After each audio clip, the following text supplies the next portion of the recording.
Hey y'all, welcome to the Christian Bae TV and podcast where Christ and Culture connects. I pray that you guys are having a wonderful day. We are back with another episode of GODMAS. We back to back. And y'all, today we're talking about God's will versus my way. Y'all, Wednesday night I went to a church here in Florida, and I went there because Tasha Cobbs was here. Her and her husband came in town to have a Bible study. So I went to the church to attend the Bible study, and it was so good. And something that she said at the Bible study that really stood out to me, she said, God's will does not have to come in my way. Like, we have to get used to knowing that God's will does not mean your way. And it has just been on my spirit, and I've just been processing that since she said it, because I realized that a lot of times when we get a promise from God, we feel like it has to come in a way that we think is going to come. And something that her husband said, he said, when you get a promise or a word from God, you also have to remember to ask God, okay, God, how are you going to make this thing come to pass? Because we get a word or a promise from God and we want it to come to pass how we think it should come to pass. God's will does not have to be our way. And as I've been thinking about this week, and I've also been reflecting on a women's conference that I planned last weekend, and really just reflecting on my purpose, walking in my purpose, seeing how God has brought all of my purpose together, how he's called me to have this women ministry. I just been reflecting and like processing and taking it all in. And something that God showed me is that all my life he has been preparing me for my purpose, and it hasn't been in a way that I would have chose, but all my life I've been being prepared for his will. If you're a loyal bae, you listen to the podcast, you know a little bit about my testimony. But something I really don't talk about on a regular is the fact that when I was growing up, my grandma has 4 granddaughters, right? It's 4 of us. It's another one, but she's like way older than us, but it's 4 of us that's close in age. And the one that's over me, she's 3 months older than me, and then it's me, and then I have a little cousin that's 4 years younger than me, and then I have another little cousin that's like 6 years younger than me. But we're the 4 girls that grew up together, basically. And out of the 4 girls, 3 of them know how to sing. I'm the only one that don't know how to sing. Now, I do the dance, I did the cheerleading, I did the step, I did the volleyball, the debate team, like all of that, but I don't know how to sing, right? So growing up, me and the cousin that's 3 months apart, we went to the same elementary school, we went to the same middle school, we went to the same high school. My mom used to dress us as twins because we're literally the same age. We're just 3 months apart. So she's 3 months older than me. So growing up, we have completely different personalities. She's very quiet. She's very nice, very sweet, but she's quiet, stay to herself. She can sing. I'm very bold, outgoing. I'm dancing, I'm cheering. I'm me. Okay, period. But growing up, her mom was a first lady. So, she would also always be in church. She was in the choir and everything. Being that my grandma made my mom go to church so much, my mom didn't make me go to church growing up. So that it wasn't the same story for me, right? So as you could probably imagine, growing up, I would hear people say like, oh, she's going to be the fast one. I've always had a shape. That's genetics. So it's just like, I got breasts, I got butt since elementary school. So it's just like my cousin's not shaped like me. So it's just like, people had their opinion. And I would hear it as a little girl where it's just like, okay, she going to be the fast one. I'm on the cheerleading team. So I'm dancing, I'm popping. That's what we call it in Florida. I'm shaking my butt. So that's the culture in Florida. I'm being a little girl. But, that wasn't her personality. So I already knew people felt like I would be the fast one. I would be the grown one, yada, yada, yada. And, so I knew that was people's perspective, especially because she's always in the church. She's in the choir. It just was what it was, right? So to think and to see now that God has given me a ministry with thousands of women, the little girl that they thought, oh, she's gonna be the fast one, gonna have multiple baby daddies, like all of you know people opinion, even if they don't say it, people opinion, that little fast little girl, that's what they called me. And so thinking about my process and like how God has allowed me to build my own relationship with him. I've never even experienced church hurt, and I never experienced church hurt because I wasn't in a church. So like even now there be like drama going on in certain churches in Florida, and my cousin be like, girl, yeah, this going on, that going on. The stuff that she knows, I don't know because I wasn't in church, so I'm not in that mix, right? But looking at my process and looking at my life, God showed me like, because I didn't grow up in church, and because I don't have that church culture, I would say, I'm more accepting to women that don't fit the Christian image. I'm more accepting to women that may not have the perfect story or may not have the perfect background. I'm able to understand those women. I'm able to welcome those women with open arms. I'm able to hear those women out because I know how it feels for the church to look at you a certain type of way because how you look. I know how it feels for the church to basically try to stereotype you without knowing you. I know how that feels. So because of that, there's certain women that I will reach in my ministry that a church can't reach because the church just gonna look at you for how you look when you walk in. You shape too nice, or they don't like what you got on, or they don't like how you wear your hair, they don't like how you wear your nails. It's certain things where the church will reject you. God showed me that's what I created you for. So when I say at the beginning of every podcast episode where Christ and culture connects, I need y'all to understand the vision. That's who I'm called to. I'm called to the women that's not in the church, but they still want to get to know God. I'm called to the women that may have on a crop top. I'm called to the women that may have some butt and some heels, but that don't mean they heart not for God. That's my audience because I get it. Because nobody would have thought that I would be the one praying. Nobody would have thought, even in elementary school, I can't even control I got a booty. This from my mama. It's not even in my control. And y'all already putting opinions on me. And God said, from a little girl, I knew that I called you. From a little girl, I knew that I chose you for such a time as this, because there's women that I want you to reach that the church can't reach because they're looking at the outward, but you're looking at the heart the same way I've always looked at your heart. But if you were to ask me if I wanted that to be the way that I did God's will, my answer would be no, because if I got to choose the way, I would have said, okay, well, God, you make me the daughter of the first lady. You make me the daughter that's in the choir. You make me the one that can sing, because that fits the Christian image better.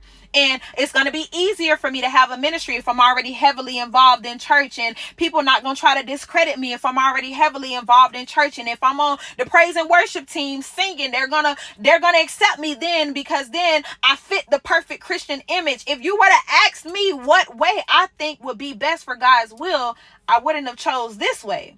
Now, please don't get me twisted. Don't feel bad for me or nothing, because baby, I don't care not even a little bit what them people be talking about.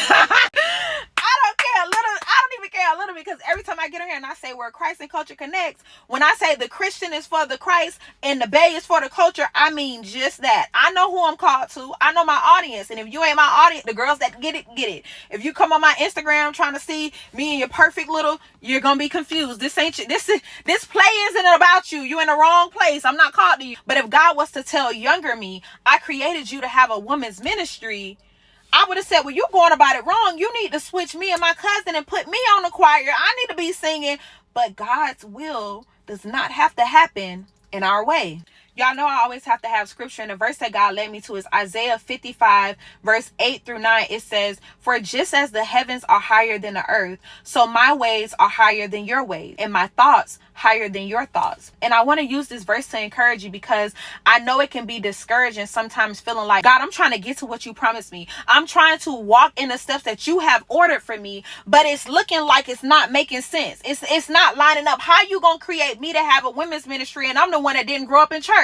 How you gonna create me to be praying and speaking and having a podcast, and I'm the one never been to vocational Bible school? I never been to Sunday school. I don't know what that is. They get to singing certain worship songs. I say, who that is? I don't even know. But God had to show me, because of that, you always have to come to me. You can't lean on your own understanding, because this isn't a familiar territory for you. This is not something that you grew up knowing. So you can't play church when you weren't in the church. It has to be authentic for you. And I've anointed you for this by allowing you not to be in an environment so that I'll know that you're not playing just based on what you saw. You have to come to me, because you don't have any history in this industry. So this episode is for the unqualified. This episode is for the one that's wondering, God, are you sure I can do this? God, I don't have any background in this. Why are you calling me to this? God, I'm not skilled at this. God, this isn't on my resume. God, I don't feel qualified for this. God, this is your will, but it's not making sense with my way. God, are you sure that I can do this? I don't feel qualified. This episode is for you, because I want to remind you, and I want to thank Tasha Koss for saying it and planting that seed to really show me that God's will does not have to be your way. The blessing doesn't have to come in a package that's familiar to you. It doesn't have to come in a way where you can recognize it for it to still be a blessing. It can come in a completely different form, in a completely different way that you never even saw coming, and it's still God's will. It's just not in your way. And the thing is, I know you feel unqualified, because you are.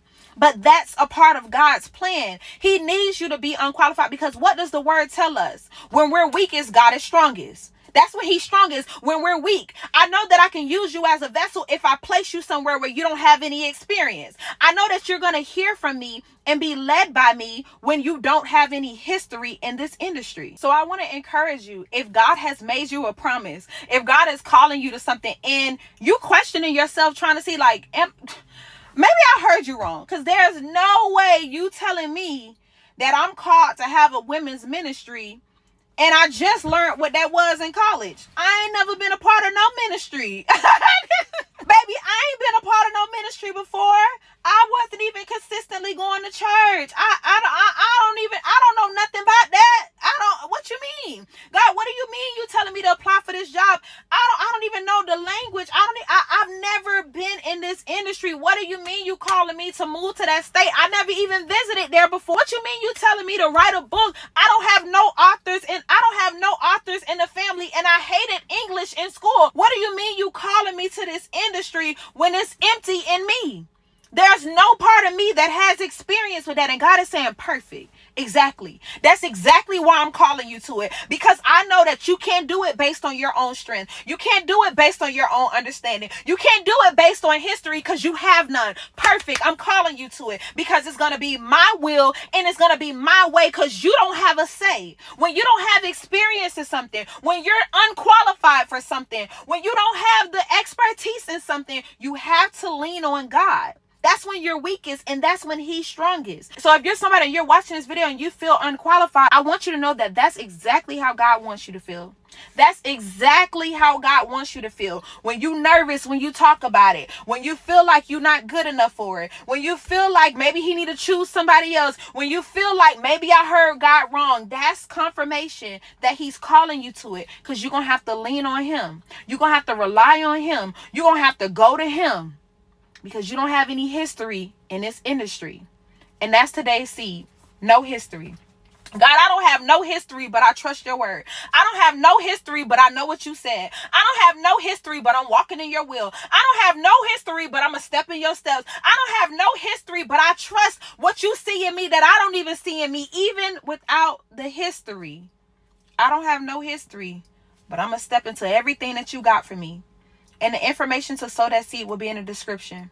Let's pray. Father God, first and foremost, thank you for waking us up and blessing us with another day. Lord, thank you for giving us the opportunity to have yet another episode. Lord, I thank you for the revelation that you've given me throughout this episode. I thank you for using me to share my story, to possibly encourage somebody else, to reassure somebody else. Father God, I pray that this is confirmation for somebody else, that even if they feel unqualified, even if they feel not worthy, not good enough, unskilled, Father God, I pray that this word reminds them that you don't need their history for what you said to come to pass, Father God, that your will does not have to be in the way that they think is best, Father God, that you are intentional with the steps that you order for us, and all we have to do is be obedient. We don't need any history to step in the God industry that you've called us to, Father God. I pray that you send them more confirmations, more fresh revelation, Father God, and give them a new level of encouragement for what it is that you've called them to do, Father God, because you are not a man that you shall lie, and every word that you send out will not return to you void, Father God. We're stepping in the steps that you ordered for us